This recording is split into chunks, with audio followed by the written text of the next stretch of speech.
Hello everyone. So like Dr. Sintim said, my name is Doug Amaral. I'm the new soil fertility specialist. I have been in Georgia for just over a month, starting on this new position. And sorry, I got like a sore throat. I'm trying to, can you hear me? Fine there.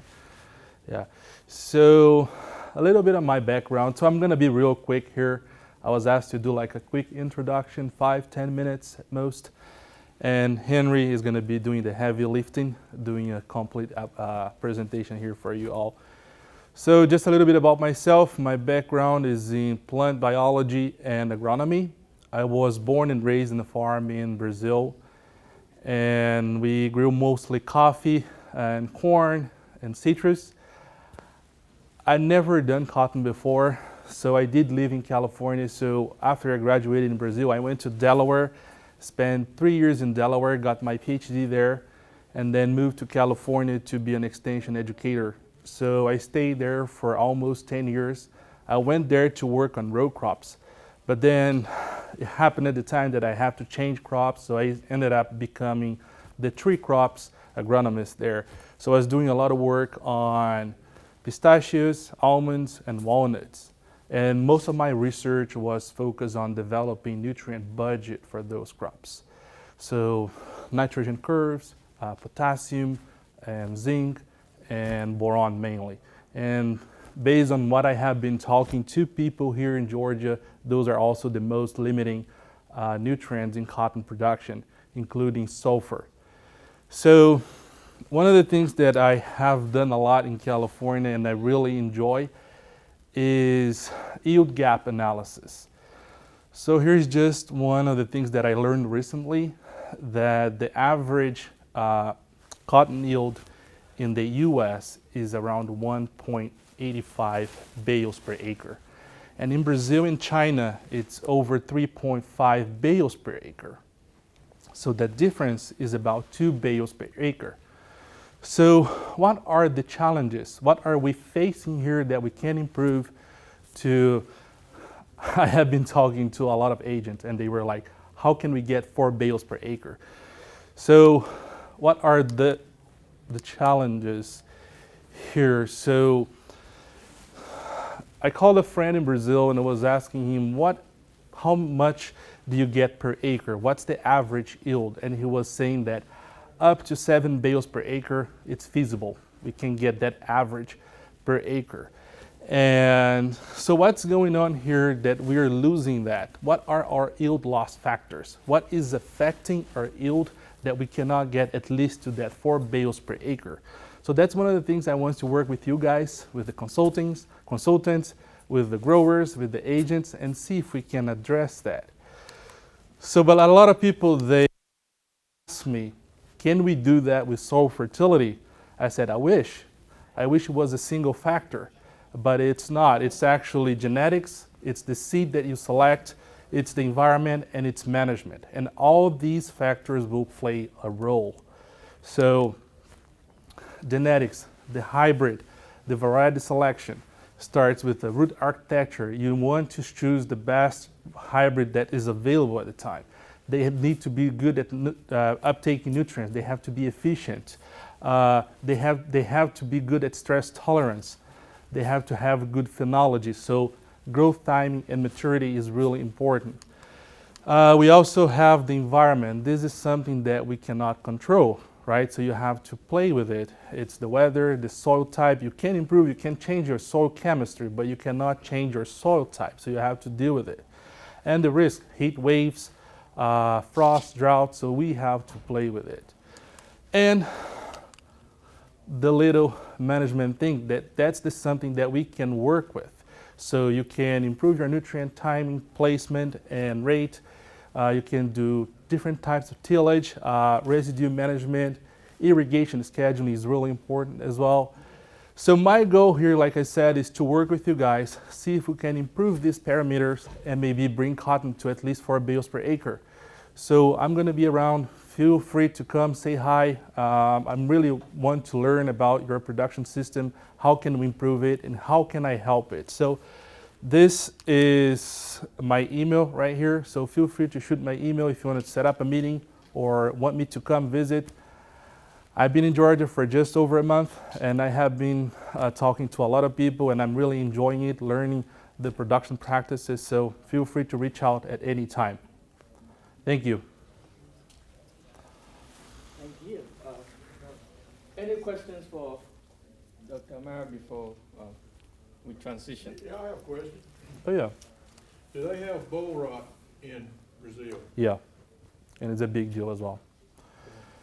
I think the major difference that in Brazil and in the US, we grow cotton at a very high altitude. It's around 900, 1,000 meters above sea level. So these plants, they get a lot of solar radiation. So they just work like a machine, and a lot of rain too. And we get like cooler nights as well. So weather plays a really big role on that. So, and the people ask me a lot, can we compensate that with biostimulants, biologicals? Hopefully, maybe there's something out there that will help us. But yeah, but environment is the biggest player in Brazil right now for high yield. With all your help, let us know what the problems are. Let's quickly troubleshoot some of these challenges. I think we'll get there. Confident. All right. Let's give more updates also. I'll be giving updates on nutrient management. My program covers two umbrellas, so I'll talk on both. One is optimizing plant nutrition. Two is revitalizing soil health. So let's begin with fertility updates. This is a big year, quite challenging. I have on this slide prices in December 2023, 24, 25. Prices are still high, consistently high for all these products that this is DTN fertilizer prices.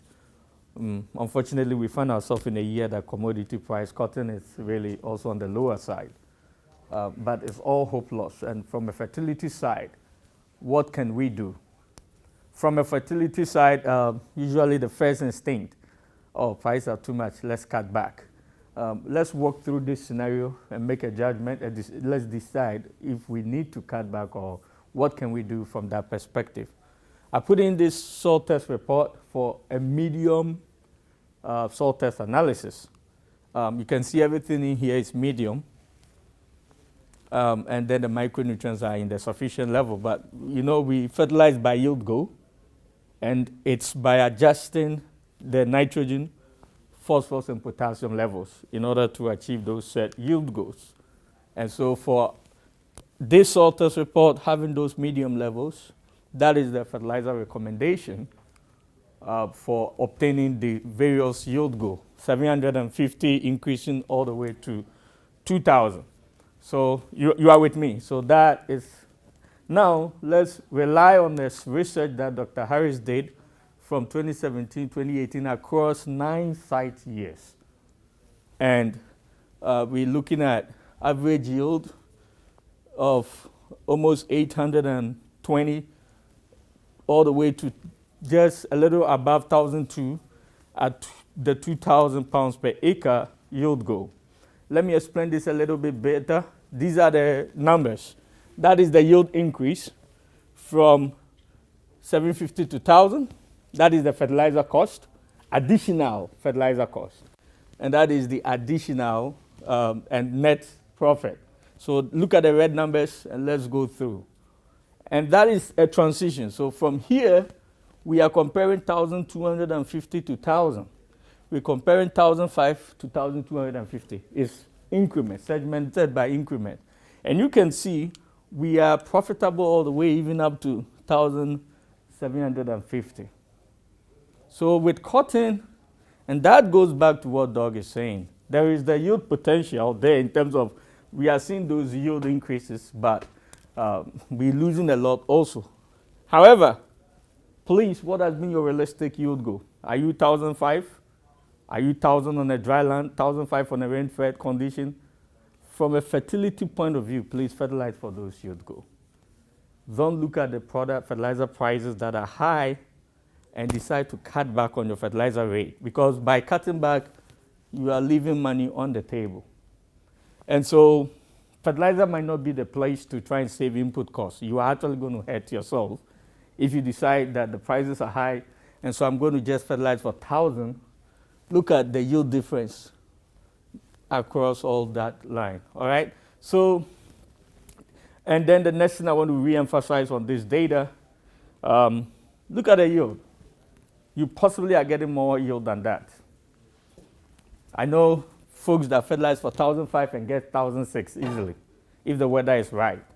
But even in very difficult years, making just less than 1,200 would even be disappointing for most of us. So, and we are relying on just $61 price of cotton. So you are still better off shooting for what your average yield goal has been, 1,500 irrigated condition, 1,000 dryland, or 1,200.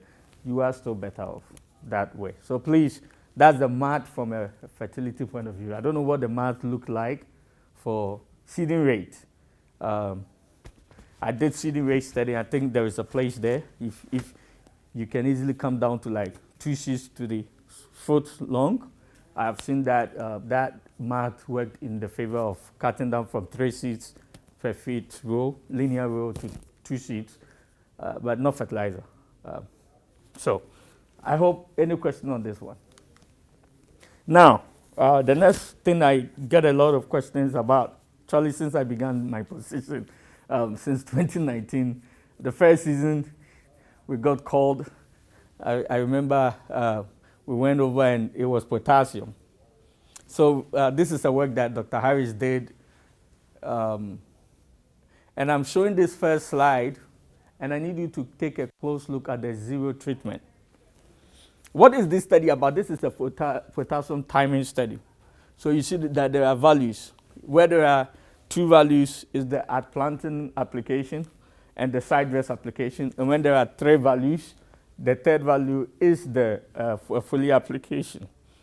And if you look at the control, which is the 0, 0, 0, what do you see? It's surprising, right?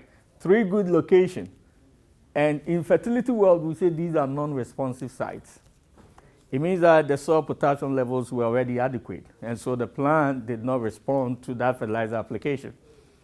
I cannot use these results or this data to conclude that potassium application is not important. If I do that, it will be misleading, even though I have 3 years of data to support it. Very, very tricky in our world. So we really need to understand the condition why the study was conducted. And this is so common, all right? Now imagine that we all of a sudden, we did a study at the Bowen farm, and now what do you see? Disaster. If I had told the grower potassium is not important, and he had practiced, what will happen if he's going? His farm is a Bowen farm. Terrible, right? He'll be in trouble. So potassium is definitely important.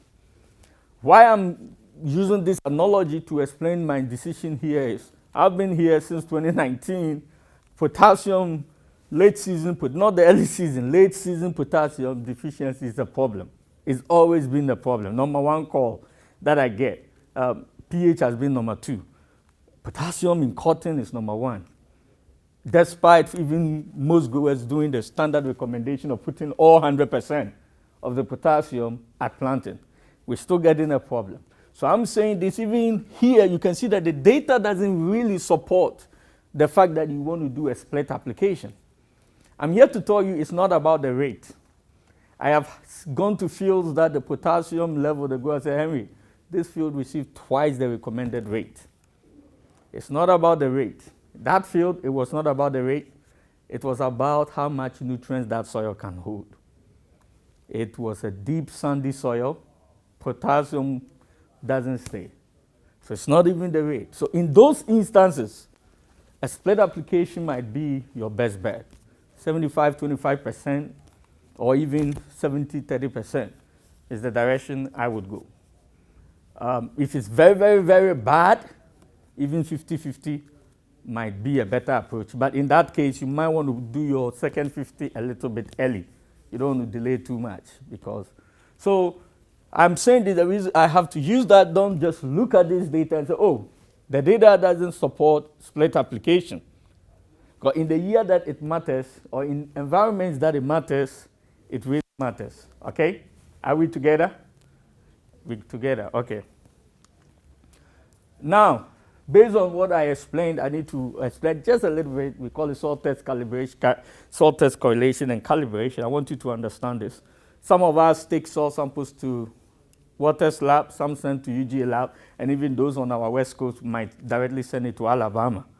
When these reports come, even though they were even analyzed with MELEC 1, they don't all mean the same thing. What do they mean? I'm showing you that of Waters lab first, which is Alabama. That's what they use. What are they showing?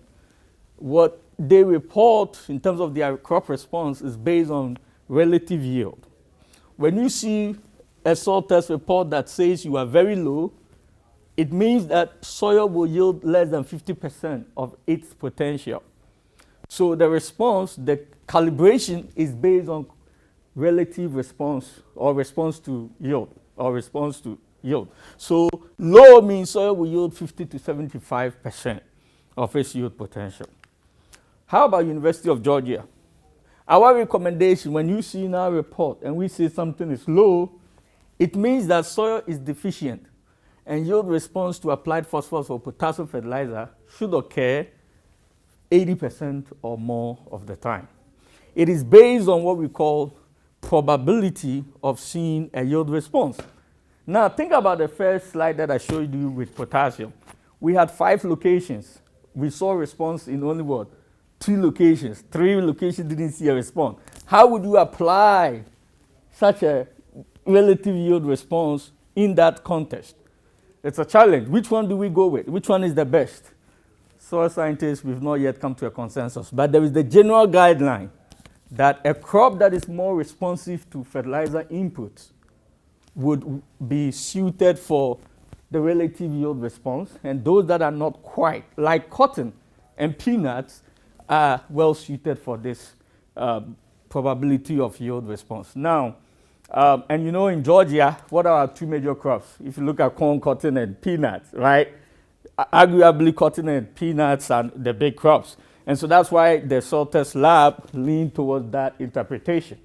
Maybe now that technology has advanced, growers' understanding and appreciation of this has grown, we might can do both systems, where we use relative yield response for corn, and then in cotton, we stick with our probability of seeing a yield response. But anyway, even when your soil test report comes low, it does not always mean that maybe there would be a yield response or not. It just depends on the condition.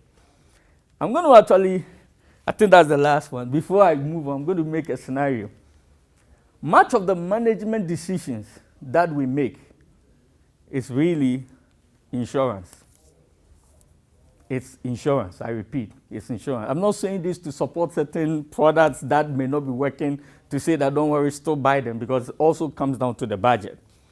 But one sales rep trying to get me to accept one of their products and promulgate it, I'm like, I've tried it, I'm not seeing the response. And he gave me a scenario. Even though I didn't get the product, I think he made sense with what he was telling me. He asked me, Henry, how many days in your life have you owned a vehicle that you are required to buy car insurance? I said, well, I can't tell you exact number of days, but it's a lot. He said, how many accidents have you had? I said, never. Then he says, what is the probability that in 2026, this was last year, we met in November at some conference. What is the probability that in 2026 you are going to get an accident? I said, probably it's less than 0.000, very low, right? There is less than, I thought it's less than 0.001% that will get an accident in 2026. So then why don't you go, in your car insurance, why don't you just buy liability? Because that's the basic requirement. And you buy comprehensive, which you don't need. I said, well, I got to watch my back. It's the same thing. It's the same thing. Some of these management decisions that we have to make, it's not guaranteed that you benefit from it immediately, but when it matters, it really, really becomes a lifeline. So the same thing with that potassium application, the same thing with this recommendation. It's about All right, there is 80% chance that I'm going to see a yield response. Does not mean you are guaranteed to see a yield response. Are you going to take chance and say, I'm not putting out potassium? The year that it doesn't matter, the first 3 years of the data, you'll be good. You would have avoided that risk. But if you happen to be in those 2 years, you are filing for bankruptcy. It's a risk management decision. It's all about risk management and based on your risk tolerance. So we really make recommendations, and I am moving forward with this analogy. I am going to be more conservative in my recommendation, leaning towards risks being taking zero minimum risk, right? And taking minimum risks is getting all our agronomics covered. All right. Any questions fertility-wise? Questions? Another quiet crowd? All right. Hopefully I can get you to talk with soil health, because I want this to be very two-way. Soil management. You might have heard me preach each time I say this, it's like I'm preaching. But today I'm going to take it slow, all right, about the soil we have. Our soils are predominantly altisols, highlighted in blue. That soil, we called it by name, characterized with, it's a soil that are highly weathered. Highly weathered. And what? And so meaning highly weathered, low native fertility, highly acidic and all that. So think of anything bad. It's these two, okay? But in our altisols, okay, and this is a US map that you can use to tell the distribution of altisols in the US. And you can tell that Georgia is really in there. That's why I keep saying our soils are dominantly altisols. Altisols are highly weathered, low organic matter soil. I have this chart here. Everybody will agree.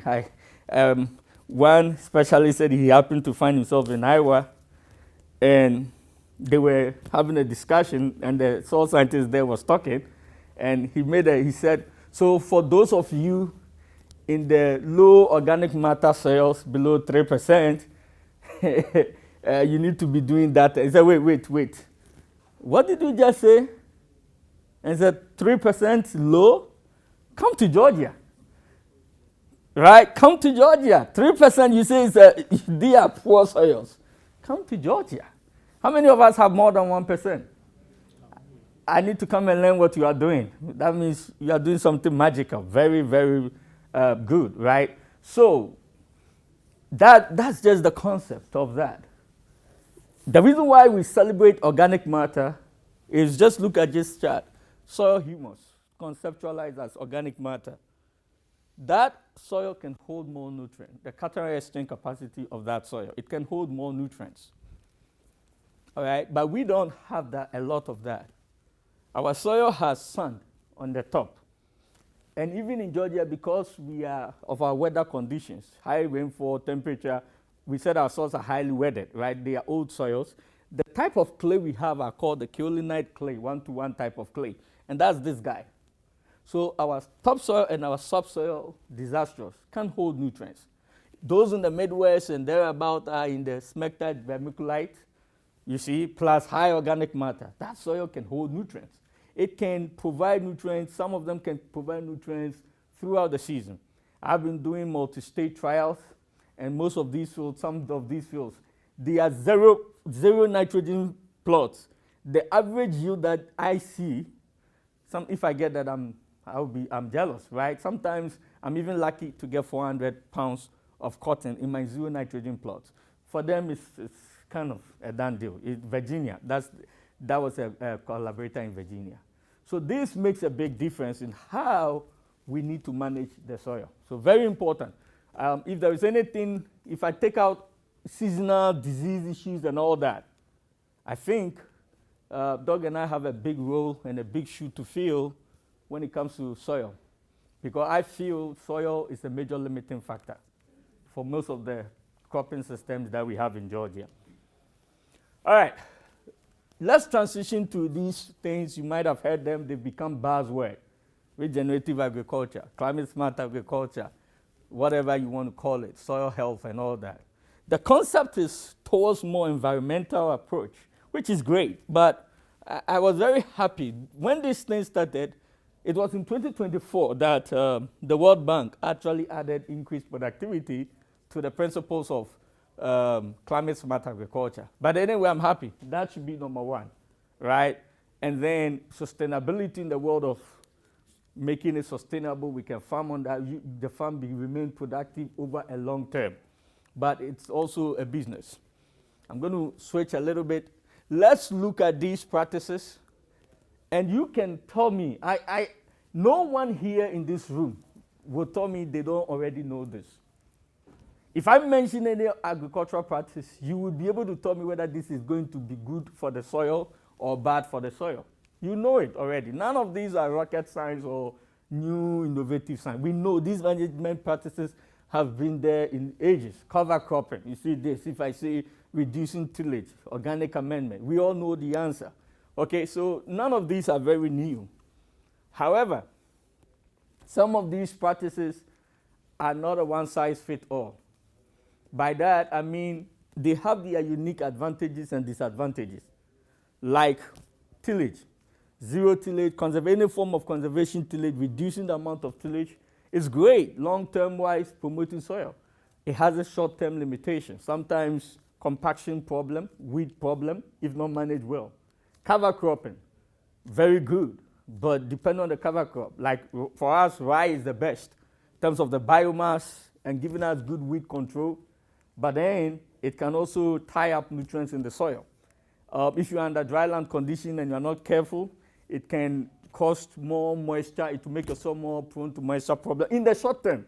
But over the long term, when the soil cures, then you begin to see the importance of it. So you must understand the nuances of all these practices and integrate them in a way that you are very successful. So in short, I say soil management operations must be carefully planned, taking into account the trade-offs between increasing productivity, economic profitability, and long-term sustainability. We need both. We need all three. Because I believe farming is a business, and we need to think about that, number one. And then we also need to think about being sustainable in the long term. So my program has been focusing on integrating sustainable management practices to offset their limitations and augment their benefits. All right. Let's look at some study. I've done this. We've even collaborated with folks in Tennessee, done some studies in Tennessee, in Jackson, Tennessee. I've done a lot in Tifton. I've done in Midville, all over the state. But I'm focusing on this Midville study we did over the 4 years since 2021 to 2024. And what are we looking at? Integrating these management systems one at a time, making them more complex. So the first one is the conventional system. The second one is reduced tillage. And then reduced tillage plus what? Cover crop. And then reduced tillage plus cover crop plus what? Organic amendment, which we use poultry litter. When I say reduced tillage, it was just one-time strip tillage operation in the spring. Conventional was tilling in the fall, tilling in the spring, and all that. The 2021, 2022, we weren't sure what the study was going to look like. So after even adding poultry litter, we went ahead to apply. All the field got the same standard fertilizer recommendation. But in 2023 and 24, we said, no, these poultry litter have nutrients in them. Let's take into account the nutrient that it provides to the system. We assumed 50% nitrogen will be available, 80% of the phosphorus and potassium would be available. And based off on those, the recommendation was not to apply any other thing, just that 2 tons of poultry litter. In Henry Sintim's world, when I say 2 tons of poultry litter, please, I'm talking about dry weight. You all might be talking about, most growers will talk on wet weight. I recommend you go by dry weight. It's simple. Still do your wet weight. Know the moisture content and adjust the rate based off on the moisture content. Why do I recommend that? It makes it more consistent. Today you get a product 19% moisture. Tomorrow you get a product 30% moisture. You are not consistent. And that's why you get questions about the poultry litter is not doing what it's supposed to do. There are other management considerations I'll talk about later.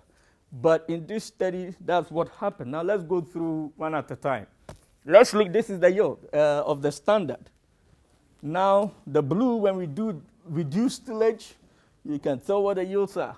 Green, which is reduced tillage cover crop, then reduced tillage cover crop, and poultry litter. All in all, look at the yields. These yields are impressive. Very, very impressive.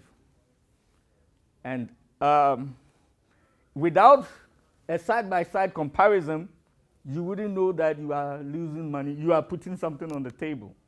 Now let's do the economics. What did the economics tell us? Year one, when we go into just reduce tillage, look, gave us about $90 per acre profit. But then we start losing money in year 2, year 3, year 4. The study is ongoing, but I can tell you it's going to take at least 8 years before that reduced tillage only practice becomes self-sustaining and profitable. There's a lot of research that shows that trend. When we integrate poultry cover crop, you see cover crop is an additional cost to the system. If you have NRCS that will pay for that money, oh man, grab it with all fingers. But if you're going to do it yourself, I will encourage, by this data, I strongly encourage that if you are going to do some form of reduced tillage cover crop, please integrate poultry litter in the system. At this moment, we are trying to document what is happening from scientifically. We are trying to understand what is happening. Look at the economics. With poultry litter in the system, it was only in 2023 that we did not make economic gain. But what was the loss? Just $1. What is it doing? It stabilizes your yield. It stabilizes the production system. So this is, from a marketing perspective, it helps to sustain your yield and productivity. This is what we are talking about. And that is why we talk about integrated system. Do an integrated system. There is a lot that I could talk about in terms of the poultry litter and all that. But this is, in short, what you should look at. 4 years in that row. I repeat, I'm going to go back again and say this. If we didn't do this side-by-side study, and you did only reduce tillage, and you made 1,700, you would think you are making money, right? Because it's still profitable and it's still good yield. But when you do a side-by-side comparison, then you realize that, no, you are leaving something on the table. So that's something that we want to take note of. All right, management considerations. Management considerations. I've said a lot of principles showing you data. Practically, what should we be doing? What should we be thinking about? I know this is boring, but please, it's the ever eternal truth of soil fertility. 4 hours of nutrient stewardship. Apply at the right source, right rate, right time, right place. We cannot underestimate that, please.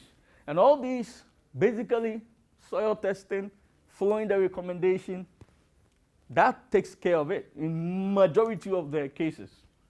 I want us to start thinking about this guy called the input-output system.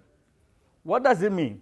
It means being cognizant of what you are putting into the system, the nutrients that are going into the system, and the nutrients that you are taking out of the system. Because if you don't do that, you are not going to be sustainable. If you are following the traditional soil fertility recommendation, it says put nitrogen, phosphorus, potassium, sulfur, and boron. But whenever you harvest the crop, you are picking not just those nutrients, right? You're picking all your micronutrients, you are picking all these things from the field. So literally, it's like we are mining. We are miners. We are like gold miners mining the field, like the way we mine bauxite, mine cobalt, and all that. We are mining these micronutrients from the field if we are not going to try and put them back. What can we do? Start integrating poultry litter into that system. Because you see, if you put it in, even if you are using layer litter, it helps to provide all these nutrients. It helps to provide them. And you can manage it in a very sustainable way. All right? Know the rate you are putting out. Another thing I respect about using it integrated with poultry litter is just even the economics of scale. I did this based on the 2025 December price. It shows that poultry litter price is $77. The nutrient in the poultry litter, assuming even 50%, only 50% of the nitrogen is available. I could even assume higher, but I assume only 50%. And even a layer liter, that surprised me quite a bit. That is $67. How much are we getting them? Last year was $45. This year, I don't know what the prices are. But if you can get them cheaper, that is money you are saving. And we account for that nutrient, especially in cotton. I showed you that study we did in Midville. There was a grower who wanted to replicate the point. He saw the first year data, he got so excited. He said, let me replicate this study. So, what's her name? Pamela Sapp in Jefferson County worked with him, and that grower also was doing that, just put in poultry litter, look at the nutrient amount in the poultry litter, and so they didn't have to even do any nitrogen, side dress nitrogen, nothing. He did it for the first year. The data was exactly what we saw in Midville. He said, look, let's do it again. Now he's in love with it. I saw him last year. We had a soil meeting with all these growers. There were 17 growers that we met. Let's talk soil science, looking at their soil test reports and just discussing management decisions and all that. And he told them, he said, look, that has been one of his life-saving operations that he can do, is by integrating poultry litter into his system. And even after the morning talk, there was another farmer that came to me and said, Henry, I just want to come and add my voice. I have also been doing it, and I see it in my field. So please, I would always say this is a no-brainer. If you can access it, please consider it. Next thing. Oh boy. Oh, let's go back to poultry litter again, please. Poultry litter. This time, there are 3 growers who have also told me that, Henry, I don't quite see that magical benefit that you talk about. I've been doing poultry litter for some time. I don't see it. I said, oh boy. All right, let's talk. We asked a few questions. Then the next thing was, please, when do you apply it? Say, I apply, usually December or January. You are missing the boat. By that time you are applying, I said, when do you plant? He said, late April to May. I'm like, you missed the boat. You do that, your nitrogen is gone, please. You might still keep your phosphorus and potassium, but your nitrogen, don't rely on it. If you go that route, please don't rely on the nitrogen in there. It's gone. Okay? It becomes very unpredictable. So that is, as a matter of fact, I'm yet to hear from one of them, but 2 of them, last year I was actually working with them on their field, and I think the results, all in all, was positive. So I'm yet to hear from the last person. So there are some minor details that you may want to consider. Please, timing of the application is important. As late as you can get it, as close to planting as you can get it. In the research that I showed you, we try to be within 2 weeks of planting. I know logistically it's not possible on a large-scale operation. So 1 month, 2 months, it's just your limitation. But as early as you can get it, the better. And if you cannot get it that early, please consider side dressing with nitrogen. All right? We are clear on that. The season has begun. Then I see tillage implements on the field. Why are you tilling? Don't just till, please. Let something inform you whether you need to till.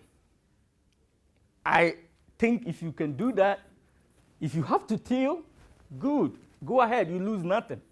But if you don't have to till, right there you are saving money. And that's a simple device, soil compaction meter, that you can use. And if used properly, it will let you know upfront whether you need to till or not. And I cannot overemphasize the importance of this guide, especially as you saw in the data I showed you over the 4-year period. Only the first year we saw that the yield increased. 3rd, 4th year, no. We saw it.